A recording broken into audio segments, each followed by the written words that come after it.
Rodwa mfethu, ngeke mfethu kumele siyikhulume le nto le mfethu. Ngeke baba usuwenza kakhulu phela manje.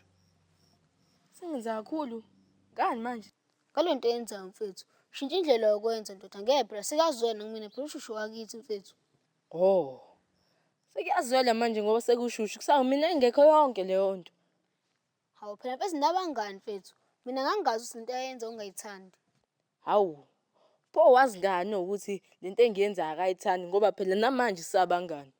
Hawu phela mfethu ngiyayibonela ukuthi lento yenzeke nayo ayithandi mfethu. Oh, kodwa kumina awungaboni. Hawu ya ngangingaboni kuwena. Hawu okay yiko. Qhubeka usho ngathi awuboni. Rodwa mfethu i-wrong lento eyenzayo mfethu nawe uyibuke mfethu. Njengoba kade ngikutshela nje ndoda la kusemhlabeni mfethu isondo liyajika jika. Mhlawumbe sekuzobe kuwena nje ozobe ufeyila. Uzothini uzojabula uma kunjalo? Hayi. Mina mfethu anginendaba nokufeyila. Vele kade angifeyila so angisanendaba nje. Yabo ushushu ngiyam-understandisa mina ukuthi yabo empilweni kumele uluze noma ungalindele kodwa kumele uluze.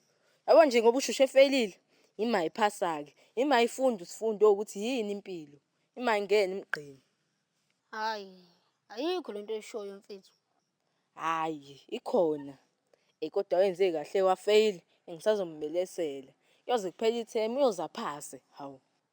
Hayi bo Rodwa. Uzoxabanisa noshushu. Anginendaba noma singaxabani. Hawu. Hayi bo, ngiyakukhuza.